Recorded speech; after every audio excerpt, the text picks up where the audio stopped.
What is trust to you? I don't think you can survive in a marriage or with friends without trust. Trust is everything. Sometimes you have to let go of people if they're not trustworthy. I'm Brenda Sue, and I've been a hairdresser for years, which means I hear a lot of stories. In this podcast, my clients explore a single word in each episode. Not the dictionary meaning, but what the word actually means to them. Real voices, real stories, one word at a time. Welcome to Clips and Conversation. Last week, we explored security. What helps us feel safe in a world that's unpredictable? And this week, we move into something a little different. Trust. Because even when life isn't certain, most of us are still leaning on something. Our guest word today? Trust. Trust is a word I permanently put on my body. A small triangle to remind me to trust the process. The bottom left point represents me. When I have a problem or worry, I move it upward to the top point, the place of surrender. The moment I let go of what I can't control and release it to something greater than myself. The bottom right point represents the person or situation outside of my control, and then the triangle brings me back to myself. Not because I got the outcome I wanted, but because I remembered that whatever happens, I'll be okay. But lately, I found myself wondering, what am I actually trusting? Am I trusting other people? Am I trusting how things will turn out? Am I trusting myself? Or is trust something else altogether? So I started asking people, what is trust to you? When I think of trust, the words that pop into my head are, in God we trust. I see it on the license plates around town. It's on the money, bills, and coins. But that's the first thing that pops into my head. Are you good at trusting? I think I am. Of course, there are times that it's like, okay, wait. Sometimes I don't trust myself. You second guess. Yeah, you second guess yourself and worry about, did I have the right intentions? Am I not giving somebody grace for their choices? I think sometimes it's hard to trust ourselves. I think it's easier to trust your loved ones. You have to be honest to build trust with somebody, whether that's a family member, a friend, or somebody you just first met. Mm-hmm. And honesty goes a long way. Don't trust somebody, you're not going to want to be around that person or share things with them. I think I trust people until they give me a reason not to. How was that as a high school teacher? I still trusted the kids until they cheated or didn't do their work. I don't know if you would call this naive, but I don't worry about people until they really give me a reason to. Having been in the computer industry, one thing that is very amazing to me is the trust that people have with complete strangers. Have something come on their screen, call the 1-800 line. They start talking to an individual who asks the person to get into their computer, and that's where things really go downhill. And I compare it to if a complete stranger came to your home one day, nobody would ever allow a person like that to come in and have free access to their home. And that's exactly what's happening with these people with their computers. So be careful. Oh, yes, be careful. Trust rarely stays simple for long. People's definitions aren't coming from a dictionary. They're coming from experience. For me, trust is being able to have confidence in something due to prior experience. You can't really just blindly trust that person or that situation. So I think there's some level of experience and time that needs to be spent to give you knowledge and perspective to build confidence in that. Trust to me has honesty, and part of it has past experience. I can't trust somebody who I've had bad experiences with. The older I get, it has to be earned. I guess I think everybody feels the way I do. That's, of course, not true. It's not, but it takes a long time to learn that. Yeah, I trust people, and I don't worry about it. Maybe that's not good. Oh, I don't think it's right or wrong. It's how you're equipped. Where we all come differently. I know working in the newborn intensive care, those parents trust that we would love and take care of that child. And when they did not have that trust, I know such a difference in our ability to communicate and our ability to take care of their child and do the things that needed to get done because they were not trusting us to do our job. So it's very important. Are you trusting? Oh, very much so. People I don't even know, I trust. So when you board an airplane, do you trust the pilot that's going to get you to your destination? You don't know. I think it comes with expertise and knowledge. I think there's varying levels of trust. I don't trust anybody. I don't. I mean, some doctors and things, but I always go in with a level of skepticism. Do you trust him off the bat? 4 years as a bachelor, what's not to trust? Right? Wow. Yeah. I feel like sometimes a lot of people are out for themselves. So I'm just a little guarded.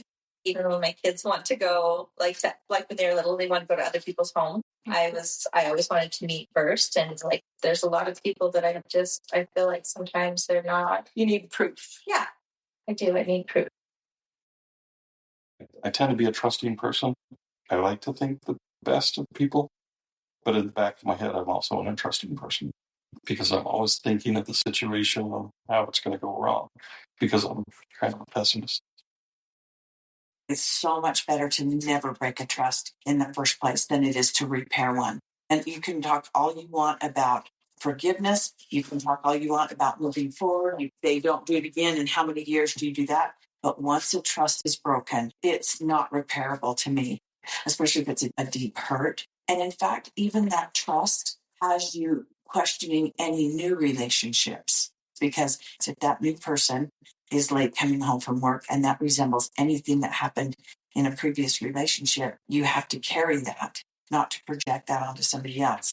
We all make mistakes, and sometimes we're not aware that we've done something that breaks the trust of someone else. And I think there's different levels too, Brenda. I think there's different people that you can have trust with, but also different levels of hurt.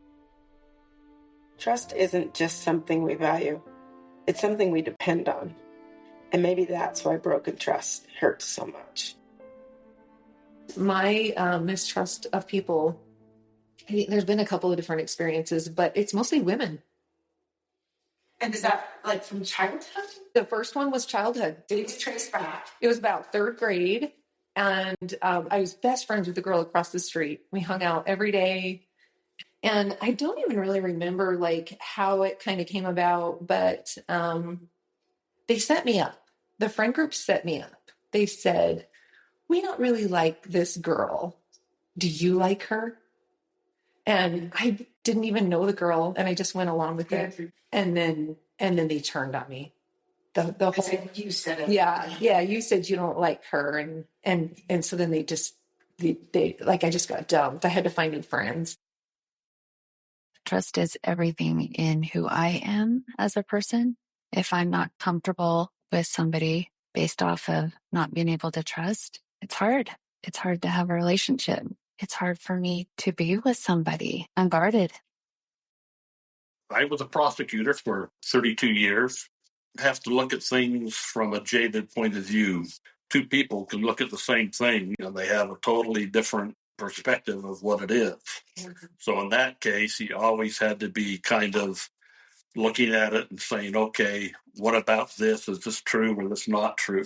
And you really ran into the problem that people came in, victims, defendants, especially defendants, were always telling you lies, I guess you'd say. And so you never took things at face value. You just looked at it and said, okay, prove to me this is what it is. How did that bleed into your personal life?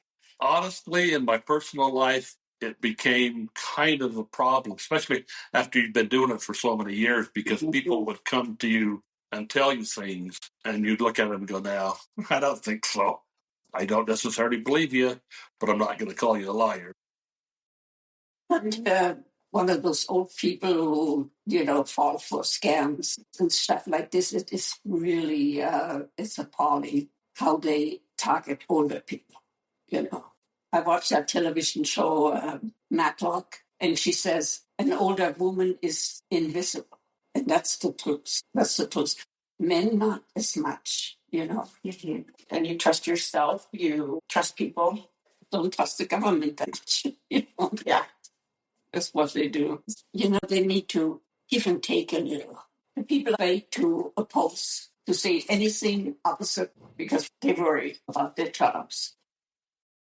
No one can trust anybody but themselves. I have had my husband lie to me. I've had my kids lie to me. Even friends lie to me. Our trust and loyalty go hand in hand. I probably didn't have a lot of trust growing up because people disappointed me. I have a really small group of friends and people that I trust. Mm-hmm. They're very close because I don't give it away freely. But what's interesting is you do have it. I do have it. You do have it where you could have gone exactly the same from your example. I could have gone totally what I grew up living, but I didn't. I don't know how. I just did. One little phrase from one of the podcasts I listen to that they say all the time is, you never really know with anyone ever. Because people do things all the time, and you'll hear the classic, the family members, the friends, we never would have thought, you know, or there were no warning signs, or he seemed like such a nice guy, it was a family man, and it's only been through like my own life experience where I've found myself in situations where I behaved differently than I would have guessed in my younger self. That I'm like, yeah, that's so true. You can really know a person and they can still surprise you. Right. So I think a better mentality is not who can you trust, but can you trust yourself based on what people's choices are. Yes. And how you'll be in relation to them. I wonder if trust ever comes back once someone lets us down. Do we stop trusting altogether, or do we learn how to trust differently? Different levels of trust too, like with friends and things like, oh, I would tell this person this, but not this person, because I think it's how you trust others too. Like, can I count on you to be there when I need you and not just for a good time? It's nice to know that you have someone that you can trust that'll be there, that is a true friend and who knows you and has your best interest. And I think that's what gives confidence in life too, is having that trust in others too, and in yourself. I think that's where to start. Like, make sure that you're someone that can be trusted. Whenever I think of trust, I always think, where am I not in alignment with myself? And the other thing that I love about trust that I learned over the years is, I don't know if I trust that person, but do I trust myself to handle it when they show up? And to handle the unknown? Yeah. Like, we know who people are, and we should count on them showing up that way. That's right.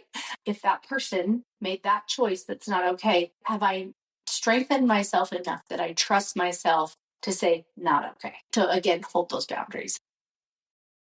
To me, without trust, everything is war. Whether it's internal, whether it's with another person, come from trauma, or you've been hurt or betrayed in any way, you always second guess trust. And only through the last 3 years of therapy have I been able to realize how much of my issues were based in not trusting myself. I don't think you can ever sell trust to anyone. It has to be a feeling. So it breaks a lot. It might be one of the most powerful things that we have. Do you think it can be rebuilt? That's a hard one. Over a long time, yes. Words, I don't think mean shit anymore with trust. I think it has to be built on action. Consistency. It was a choice I made to have that relationship with my sister. I know what I can share, what I can't share, where I feel safe. I trust myself and I trust my judgment. Trust is knowing that things that I say to you are safe, whether you agree with them or not. Am I allowed to go all religious with this? Sure. Okay, I was really frustrated about how I felt I was being judged at church. And so he's like, well, why do you feel this way? Seriously, I did not realize I was doing this until we did this deep dive. And what it came down to is I was afraid of people judging me the way I judged them. And he's like, you're a hypocrite. And to have your husband call you a hypocrite, that's ouch. Yeah. But I needed to hear that because I trusted him enough to know my best interests at heart and growth. And growth. Yeah, really. As soon as he told me that, I'm like, okay, this is what I need to work on. I used to think you should trust doctors, teachers, and I've learned that they're just people too. You've got to trust your own intuition. That doesn't mean don't trust people, because sometimes when I've trusted other people fully, then when it goes bad, I feel betrayed by them, which that's kind of my own fault. Giving you advice that they thought would be best for you, but they're not you. Right. I'm a very intuitive person, and it depends on the type of feeling that I'm getting from a person when I first meet them about how I approach the trust. And so I know you've had trust issues. Yes. What are some of your tips in rebuilding trust? So my situation with my dad is addiction. It was always about the way he was when he was on something. And so for me, it's about really understanding within myself that sometimes it's not always about me. And most of the time it has to do something with what that person has going on inside of them. And so I really think that like understanding where I'm at kind of helps me trust people more. So you trust yourself. Yeah. So I think if I know where like my line is, that's your boundary. Yeah. What started to happen during these conversations was that eventually they stopped being about other people and they became conversations about ourselves.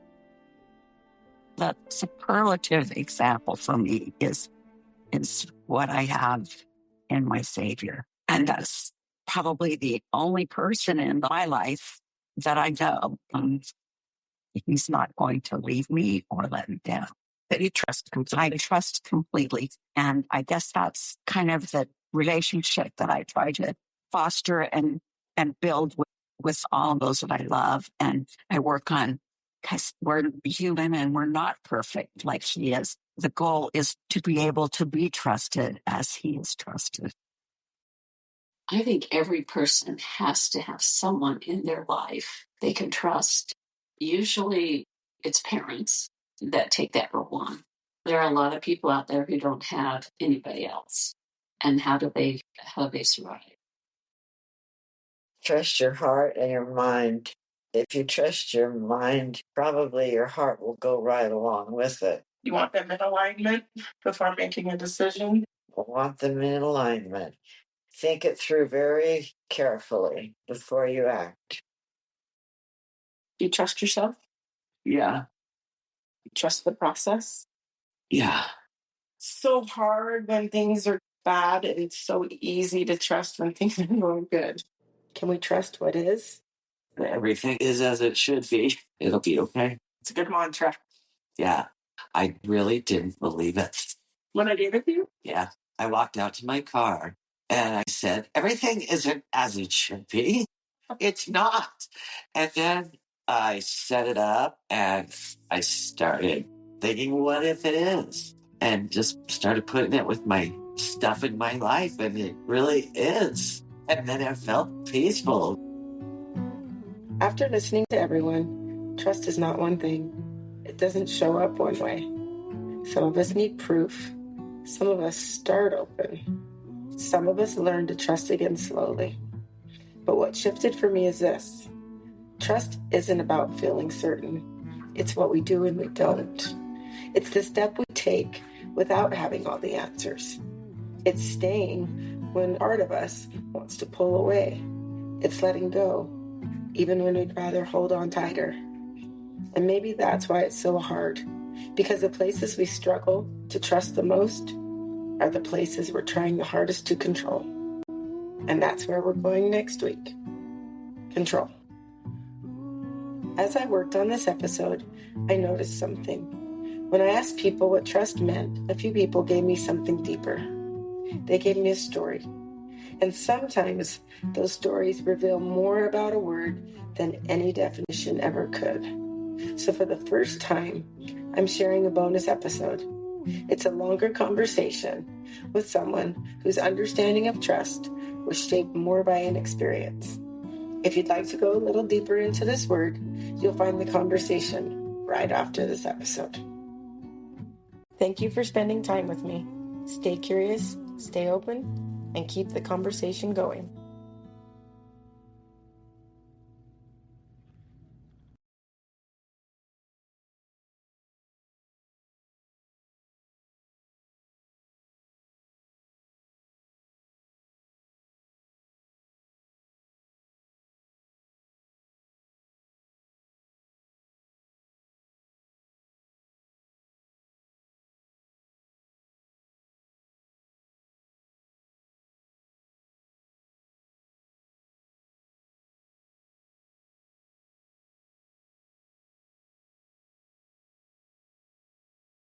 Thank you for spending time with me. Stay curious, stay open, and keep the conversation going.